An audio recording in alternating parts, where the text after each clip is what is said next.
तर हाय सर्वांना स्वागत आहे आपल्या यूट्यूब चॅनलवरती. चॅनलचं नाव आहे सासरची माणसं. तर कसे आज सर्वजण मस्त आहात ना? मी पण मस्त आहे. तर आम्ही चाललो होतो संक्रांतीचं सामान आणायला आहे ना आम्ही. आणि हे संक्रांतीच्या दिवशीचा व्हिडिओ आहे बरं का, पोस्ट करायचा बाकी होता. तर म्हटलं चला, टाईमच भेटत नाही व्हिडिओ पोस्ट करायला, त्याच्यामुळे लेट होतो आहे.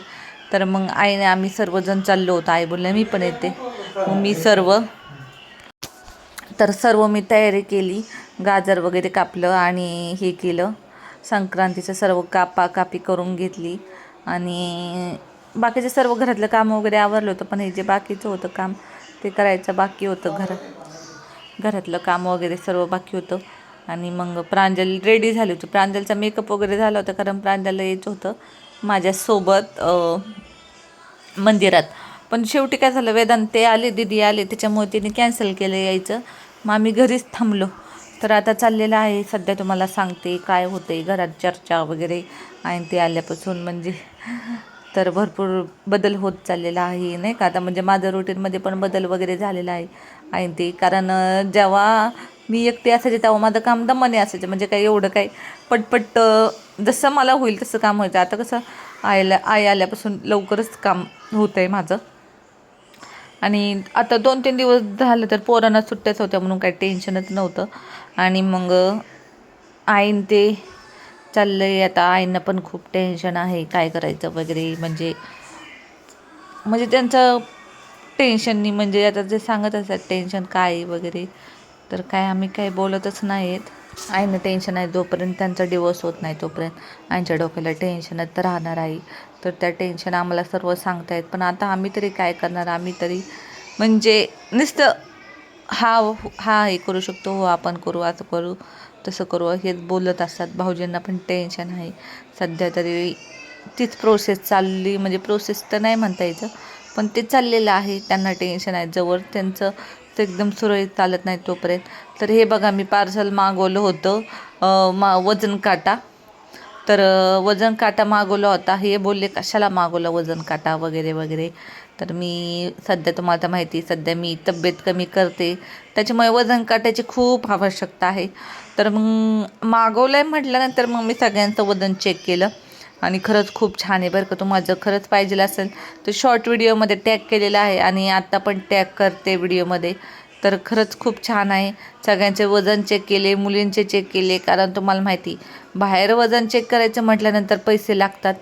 प्रत्येकी दवाखान्यात असतो म्हणा, पण बाहेर म्हटल्यानंतर आम्ही जेव्हा काय होतं लहानपणी सांगू का, घरोघरी वजन काटायचे, वजन चेक करायचं, तर तेव्हा 1 रुपया घ्यायचे. तर मग पोरं पण आले होते त्यावेळेस, आणि मग सगळ्यांचं वजन चेक केलं. सगळ्यांनी वजन चेक केलं, प्रत्येकाचं वजन चांगलं भरलेलं आहे. आणि वेदांचं पण चांगलं भरलं आहे, दीदीचं पण, प्रांजलचं पण, समीक्षाचं पण. आणि तुम्हाला मी माझं वजन नाही दाखवणार किती काय झालं आहे ते.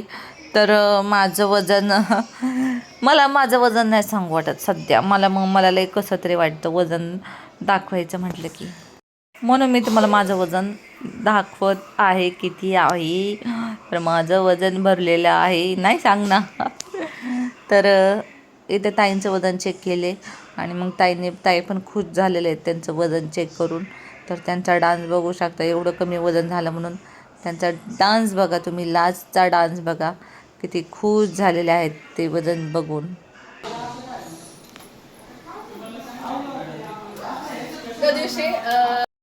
अरे नाही मोजत मी दवाखान्यात गेलो. बघ बरं काय नाही मोजत. आईचं 53 आईचं 54 होता.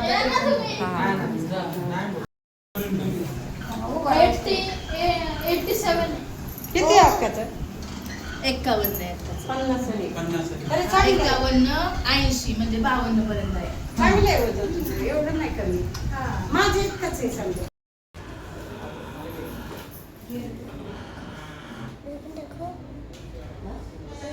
सांगितलं मी नाही ना.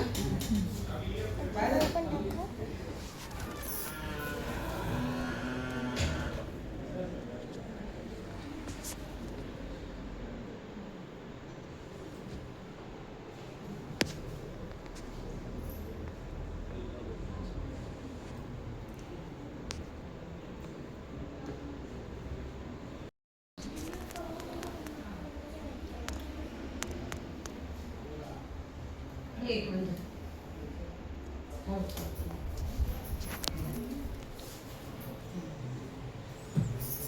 जायचं नव्हतं तिकडे, बसायचं.